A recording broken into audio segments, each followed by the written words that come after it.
नमस्कार, one India Hindi में स्वागत है। मैं हूं राम विश्वकर्मा। बुधवार को बिम्स्टेक यानी बंगाल की खाड़ी से तटवर्ती या समीपी देशों का एक अंतर्राष्ट्रीय सहयोग संगठन, इसके 25वें स्थापना दिवस के मौके पर एक शिखर सम्मेलन का आयोजन किया गया।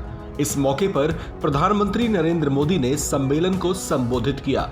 उन्होंने कहा, इस समिट के परिणाम बिम्स्टेक का एक स्वर्णिम अध्याय रचेंगे। उन्होंने इस मौके पर खास तौर से बिम्स्टेक में श्रीलंकाई राष्ट्रपति राजपक्ष के 2 वर्ष के नेतृत्व की सराहना की। उन्होंने कहा कि राजपक्ष ने कोरोना के संकटग्रस्त समय में भी इस संगठन का कुशल नेतृत्व किया है। बिम्स्टेक की स्थापना का यह 25वां वर्ष है, इसलिए आज की समिट को मैं विशेष रूप से महत्वपूर्ण मानता हूं। इस लैंडमार्क समिट के परिणाम बिम्स्टेक के इतिहास में एक स्वर्णिम अध्याय लिखेंगे। एक्सेलेंसीज, पिछले 2 सालों के चुनौतीपूर्ण माहौल में राष्ट्रपति राजपक्ष ने बिम्स्टेक को कुशल नेतृत्व दिया है। प्रधानमंत्री मोदी ने इस मौके पर यूरोप में हाल के घटनाक्रमों पर गहरी चिंता प्रकट की।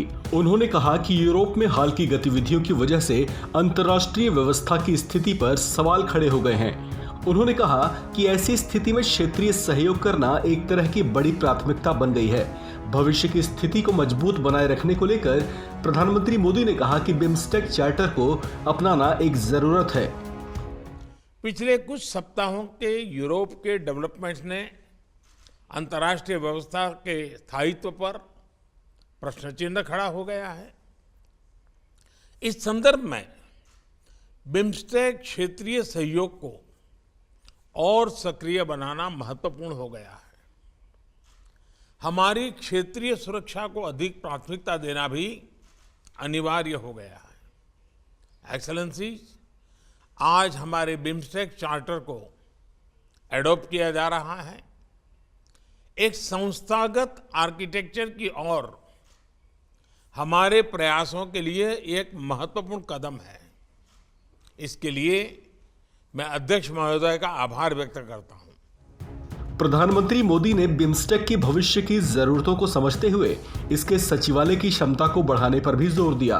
उन्होंने बिम्स्टेक महासचिव से यह आग्रह भी किया कि वे इसके भविष्य को लेकर एक रोड मैप तैयार करें। इन उद्देश्यों को पूरा करने के लिए पीएम मोदी ने बिम्स्टेक को 7.6 करोड़ रुपए देने का भी ऐलान किया। अब हमें अपना ध्यान इस बात पर फोकस करना चाहिए कि इस आर्किटेक्चर को और मजबूत कैसे बनाया जाए। इस संदर्भ में सेक्रेटरी जनरल का सुझाव है कि एक एमिनेंट पर्सन्स ग्रुप का गठन किया जाए जो एक विजन डॉक्यूमेंट तैयार करेगा। मैं इस सुझाव से सहमत हूं।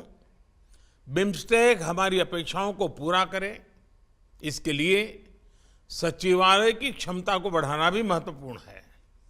मेरा सुझाव है कि सेक्रेटरी जनरल पर इस लक्ष्य की प्राप्ति के लिए एक रोड मैप बनाएं। यह महत्वपूर्ण कार्य समय और अपेक्षा के अनुरूप पूरा हो।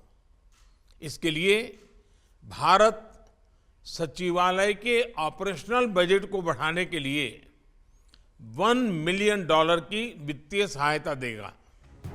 प्रधानमंत्री मोदी ने नालंदा विश्वविद्यालय की ओर से प्रस्तावित छात्रवृत्ति कार्यक्रम के दायरे में विस्तार के प्रयासों को भी साझा किया।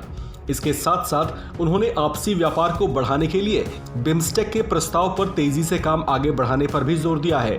प्रधानमंत्री मोदी ने कहा कि दोनों देशों के उद्यमियों और स्टार्टअप्स के बीच में आपसी व्यापार को बढ़ाने की कोशिशों पर भी काम किया जाना चाहिए।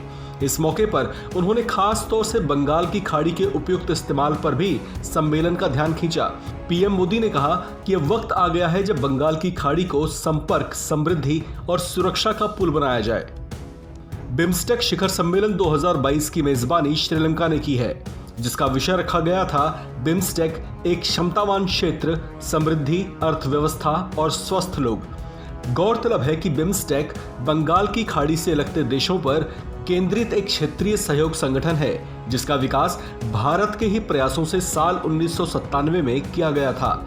इसका मुख्य उद्देश्य भारत, श्रीलंका, बांग्लादेश, थाईलैंड, नेपाल, भूटान और म्यांमार के बीच में आर्थिक सहयोग को बढ़ावा देना है।